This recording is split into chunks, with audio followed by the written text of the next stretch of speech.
Good evening, everyone. It's me, Drive Ghost, and welcome back to Versus Debate Headache. Today we're talking about Gravity Falls' one and only Cyclops somnambulist, Bill Cipher. We're going to be going over why he's a bit frustrating to handle in Versus debates, going over his powers and weaknesses beforehand. So, without any further ado, let's get right into it. So first, what are Bill's powers? Well, before achieving his physical form, his powers were largely limited to the mindscape. Though within that space, seemingly all of quote-unquote reality was under his control. Although it seems anyone can manipulate the mindscape if they simply know they can, as shown with Dipper and later the others when he told them they could do it. However, after gaining access to his physical form, Bill was significantly more powerful. As he says to Stanford, he can completely control space and matter, with him only being bound by Gravity Falls' natural law of weirdness magnetism, which prevented him as well as other strange beings from leaving the confines of the town. Still, Bill displayed incredible powers in Weirdmageddon despite this limitation. And during Weirdmageddon, an entity known as Time Baby gives two pretty big examples of Bill's incredible power within his physical form, both within a pretty short time span. First is when he says that Bill's Weirdmageddon was threatening to, quote, destroy the very fabric of existence.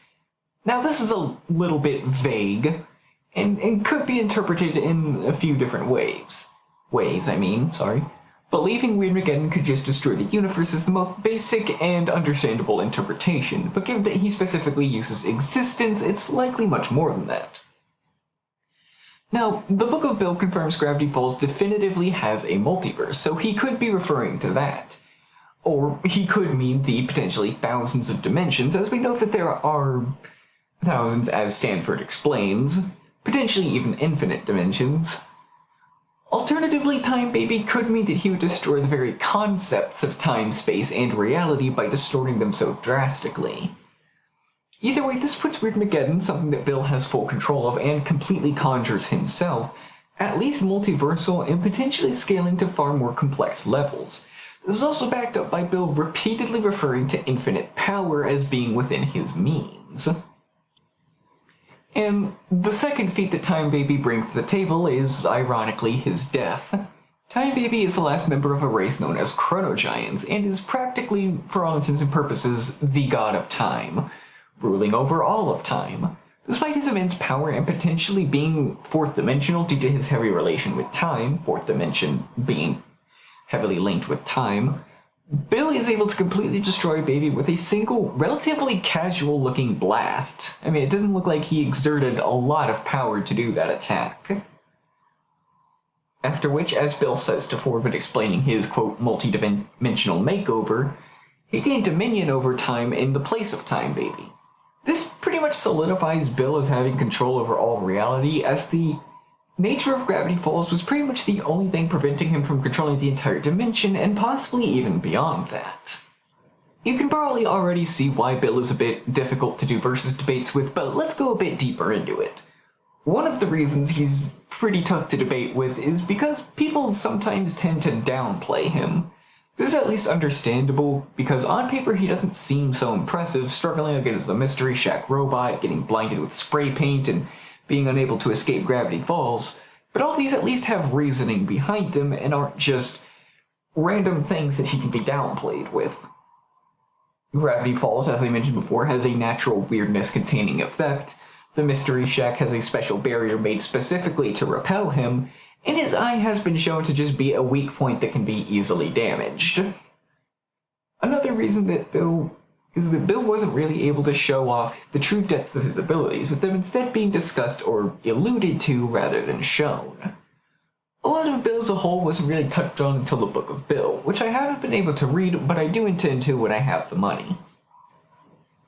However, something else that makes Bill kinda tough to debate with is his weaknesses, or realistically lack thereof.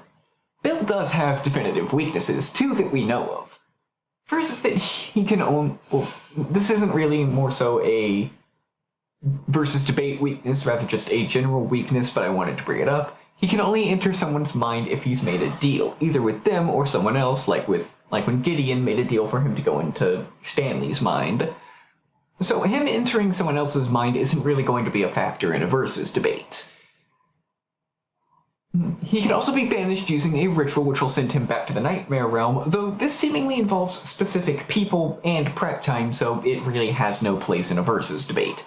It's not like you're going to see him go up against Rick and then Rick hops across dimensions and gathers the people needed. No, Bill's going to rip him apart atom from atom before he gets a chance to pull that off.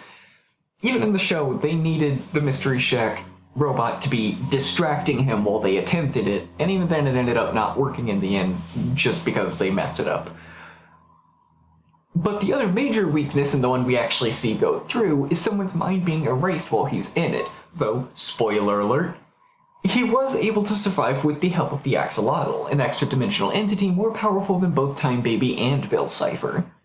Both of these weaknesses are very specific, however, and difficult to see realistically happening in a versus debate. Therefore, one of the major difficulties of debating with Bill is simply finding his limits in the context of a fair debate and figuring out what he would and wouldn't be weak to. Because after looking at everything that he has access to, it really doesn't seem like it's possible to defeat him without just straight up being significantly more powerful and capable than he is. Which is pretty difficult considering he is borderline infinite already. If not potentially beyond infinite. As I said before, he can pretty much casually threaten to destroy the fabric of existence, however you want to interpret that. And again, there is some stuff to go into with the Book of Bill, but I haven't been able to read it yet. I do plan to, though. So maybe I'll update a video, do a part 2 to this video explaining some Book of Bill stuff after I get my hands on it. But anyway, that's been the video. I hope you enjoyed, and let me know your thoughts on versus debates with Bill Cipher, what other weaknesses he would potentially have. Think outside the box a little bit, just don't give any Book of Bill spoilers. Do not post any spoilers, please. I've already had a couple, I don't want any more. Anyway, I'll see you next time. Peace.